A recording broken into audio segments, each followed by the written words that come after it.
I think that is a very high degree of difficulty put on anybody. And I do not think she is the perfect candidate.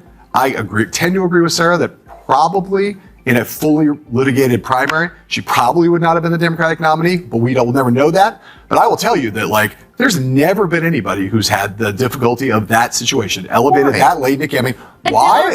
What? To run away from I don't know if you know this, but the Vice President of the United States is basically shoved in a broom closet for 3.5 years. I know. You couldn't. She was more popular in there. Yes, well. I mean, it's this idea that in a mass media age, that 107 days is not long enough to know somebody. You are way overestimating the American people in terms of what their ability. No. You have someone like Donald Trump has become a universally known, understood, loved by some, hated by others over the course of being omnipresent for 8 years. Okay. Barack Obama becomes president of the United States after running for 2 years as president, runs a 50-state primary, is on television, does dozens of Democratic debates, and by the time at the end of that, most people knew who he was. Most people. Yeah. You drop somebody into the middle of the top of the 3 days out, 3 months out. You are going to have to spend a lot of time trying to introduce yourself to the country while also being in a steel cage death match. On a recent episode of Real Time with Bill Maher hosted 2 outspoken progressive guests, and what followed was nothing short of a televised showdown. The exchange highlighted something fascinating.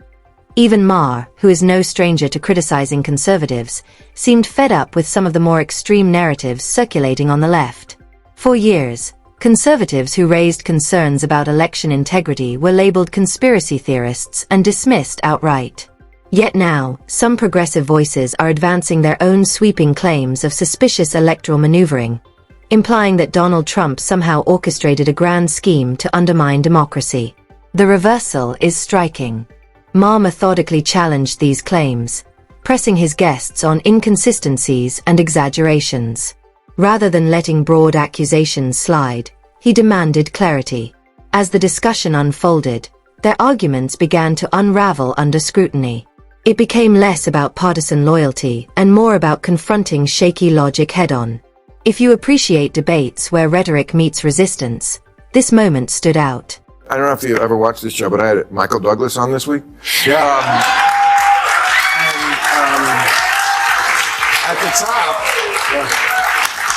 we were talking about this, and he made a very good point that every other country in the world can do it in months, sometimes weeks. Why can every other country do it in that short a period of time? Are they all so much brighter than America? I don't think so. Well, mostly parliamentary. I mean, there's literal reasons, right? We don't have a parliamentary system. I mean, we also have a First Amendment. We don't make people campaign this whole time. The American people want to give them $20, and so they can afford it. I mean, small dollar donors are arguably the worst thing that's happened to our politics, as it turned out. It's a small dollar donor didn't make $20 billion. No, a lot of it. Some of it, yeah. And they represent about 2% of our country. There's a few special PACs in there that saw $100 million those plus. Those are bad too. I think you can believe that you could have shorter elections in America, but it's not like we don't know. In Britain, for instance, when you have a short election, it's not like you don't know who the leader of the party is for months and years before that. John, you're either the person who's Googling the day before, did Biden drop out, or in a week. Did anyone in this audience not know enough about Kamala Harris pretty much after a week to make a decision? Yeah, it's ridiculous. We just get sicker of them. What? So How are you going to tell people they say can't the talk same about politics? What? How with free speech that I know you love? Yeah. How are you going to limit people's ability to run for office? I'm not limiting them. Maher was particularly energized during this episode. While I don't always agree with his conclusions, he made a compelling case for cleaning up American politics.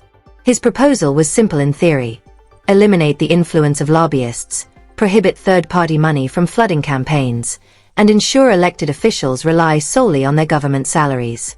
No shadow funding, no outside leverage, just transparency. Of course, even in such an ideal framework, corruption might still find creative ways to survive. Politics has rarely been immune to backroom maneuvering.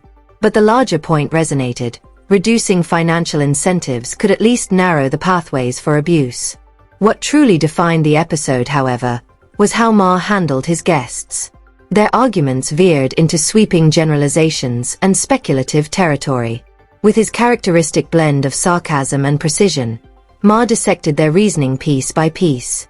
Each rebuttal tightened the pressure, leaving them scrambling to reinforce positions that were already buckling. Democrats do to get voters annoys them. The constant texting. Did you get the texts like from Tim Walz every 5 minutes and like always begging for money and knocking on doors? And we've got people knocking on doors. People don't want knocking on your door. Who in this day and age wants someone knocking on? Kids don't even like it when if you a phone call. That's like too much of a invasion of their privacy, which they don't care about.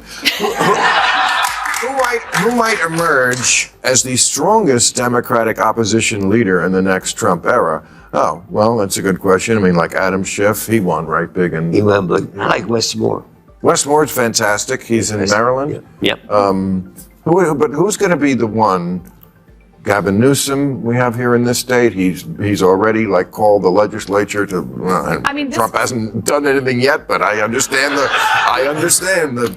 This was the problem. There was a 2014 study that showed that Fortune 500 companies were more likely to pick a female CEO if the company was struggling, basically setting women up for the big job, but to also fail. If they did well, fine. But if they failed, like, look, we have a female CEO while failing. And that's what I feel like they did to Kamala Harris. When Biden refused to step aside and not run again, he was supposed to be that bridge. He backed off on that promise due to... As the debate intensified, the temperature in the studio noticeably rose. Attempts at finding common ground faded, replaced by sharper exchanges and firmer stances. Maher, accustomed to steering heated discussions, leaned into the moment. He maintained control of the conversation by demanding specifics rather than slogans. Whenever claims drifted into hyperbole, he redirected the focus back to evidence and logic. It was a reminder that debate thrives not on volume, but on clarity. Episodes like this demonstrate why political discourse remains so captivating when it's grounded in challenge rather than cheerleading. When opposing ideas collide without filters, viewers get a clearer sense of where arguments hold and where they fracture. Then he drops out after a catastrophic debate performance, and they set Kamala Harris up to fail. That was a 3-month campaign, and she was supposed to introduce herself to the American people. No wonder people were Googling, did Joe Biden drop out? And so... No. You saying 3 months wasn't long enough? It was too long.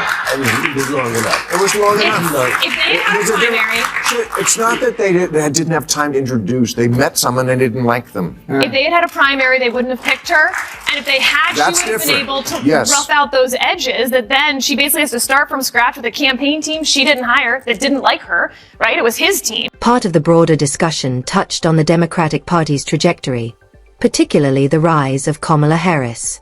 Some critics argue her elevation reflects strategic calculations about representation, while supporters view it as a reflection of a diversifying electorate. Harris's prominence, first as Joe Biden's running mate and later as a leading party figure, signals an effort to build a coalition spanning multiple communities. Yet debates persist about whether identity considerations outweigh electoral pragmatism in candidate selection. If the sole objective were maximizing broad voter appeal, skeptics ask whether alternative figures might poll more strongly nationwide. Others counter that coalition building requires long-term demographic engagement rather than short-term polling advantages. What's your take on the exchange from real time?